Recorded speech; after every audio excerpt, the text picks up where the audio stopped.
History is filled with rulers who built empires and monuments. But power has a darker side.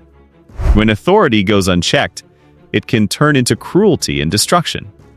Across ancient Rome, imperial China, and colonial Africa, some leaders ruled through terror rather than governance. What follows is a chilling look at figures whose reigns became symbols of violence, excess, and moral collapse. Number 5. Emperor Nero. Nero ruled Rome from 54 to 68 AD and became one of antiquity's most notorious emperors.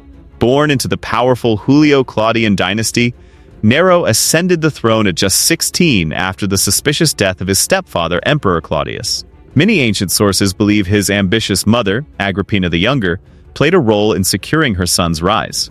Ironically, Nero's early reign showed promise. He reduced taxes, banned capital punishment, invested heavily in arts and culture, and provided disaster relief to provinces struck by earthquakes. For a brief moment, Rome appeared to flourish under his leadership. That moment did not last. Nero's relationship with his mother deteriorated as he sought independence from her political influence. Eventually, he ordered her assassination, staging the murder as an accident. This act marked a turning point. Paranoia and cruelty soon replaced restraint. Nero eliminated rivals without hesitation, including his stepbrother, Britannicus. He divorced and executed his wife Octavia, later marrying Poppaea Sabina, whom he would eventually kill during a violent argument, along with their unborn child. His reign became defined by executions, forced suicides, and grotesque spectacles of power. In 64 AD, Rome suffered its greatest catastrophe, the Great Fire. Roughly 70% of the city was destroyed. While modern historians debate whether Nero started the fire, many ancient writers accused him of doing so to clear land for his extravagant palace, the Domus Aurea. To deflect blame, Nero scapegoated Christians, subjecting them to brutal executions. As revolts spread and the Senate declared him a public enemy, Nero fled Rome.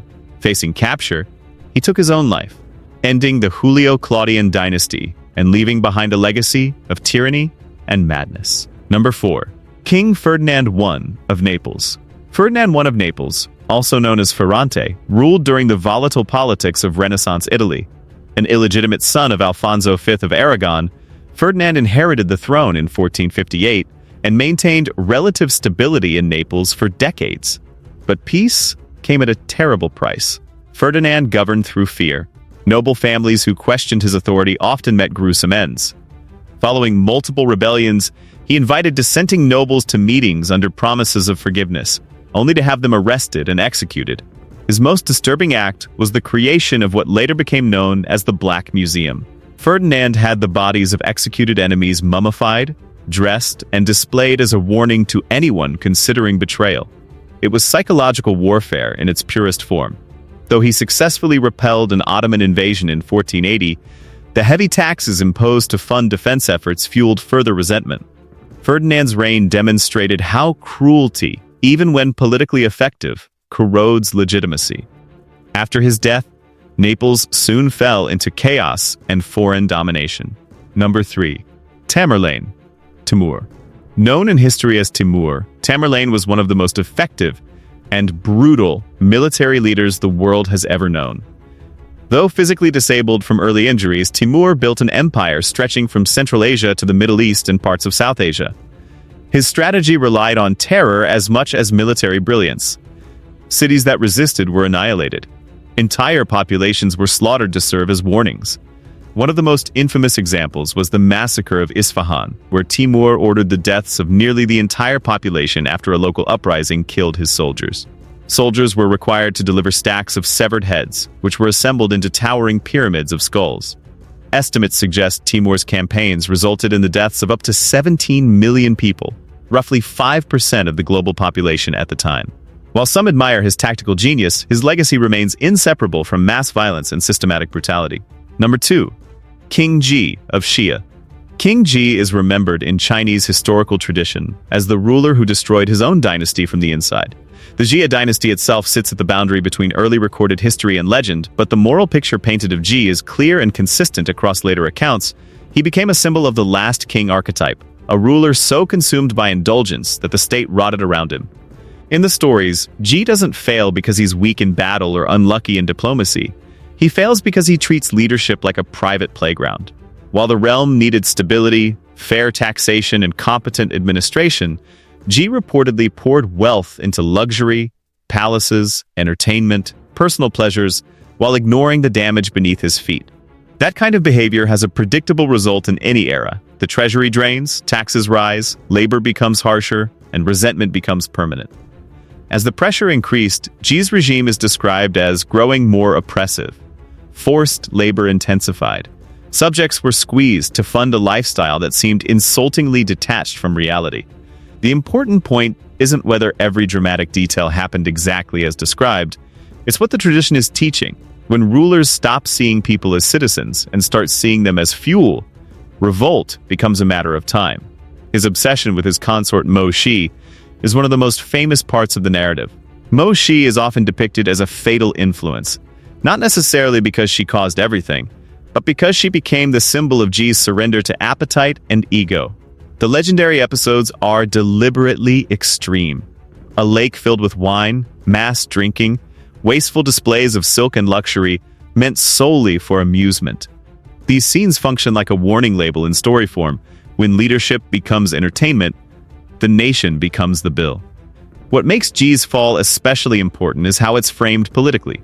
The people and rival powers do not merely rebel, they shift their loyalty towards someone seen as more capable and morally justified. That figure is Tang of Shang, who leads the uprising that defeats Ji and establishes the Shang dynasty, often placed around 1600 BC in traditional chronologies. Ji is captured, removed from power, and dies in disgrace. No glorious end, no heroic last stand, just the collapse of a man who believed the kingdom existed to serve him. In Chinese political philosophy, this story becomes part of a bigger idea. A ruler holds power only as long as he maintains moral responsibility, what later thinkers call the mandate of heaven. Ji's downfall is portrayed as the moment that mandate breaks. Whether read as legend, early history, or moral political teaching, King Ji remains a lasting archetype, the leader who mistakes wealth for strength, fear for loyalty, and pleasure for legacy, until the state finally refuses to carry him anymore. Number 1. King Leopold II of Belgium.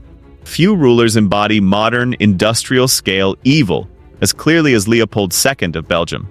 In Europe, Leopold carefully crafted an image of himself as a humanitarian and philanthropist. In Africa, his personal colony, the Congo Free State, became one of the deadliest regimes in recorded history. At the Berlin Conference of 1884, Leopold secured international recognition of his control over the Congo, not as a Belgian colony, but as his private property. Publicly, he claimed humanitarian goals, ending slavery, spreading civilization, promoting free trade. In reality, his sole objective was profit. When global demand for rubber exploded in the late 19th century, the Congo became a massive forced labor extraction zone. To enforce production quotas, Leopold relied on a colonial army known as the Force Publique. Villages were required to meet rubber quotas regardless of feasibility. Failure meant brutal punishment, beatings, hostage-taking, mutilation, or execution. One of the most infamous practices involved the severing of hands, used as proof that bullets had not been wasted. Entire communities were terrorized into compliance. The consequences were catastrophic. As men were forced into rubber collection, agriculture collapsed. Famine spread. Disease followed. Villages were burned. Families were destroyed. Children were taken hostage to force adults to work. Historians estimate that between 5 and 10 million Congolese died during Leopold's rule, a combination of murder, starvation, disease, and systemic violence. Remarkably, Leopold never set foot in the Congo. He ruled from Europe, insulated from the suffering he caused.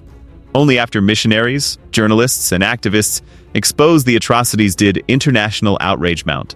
In 1908, Belgium was forced to take control of the colony, ending Leopold's personal rule. He died a year later, wealthy and unpunished.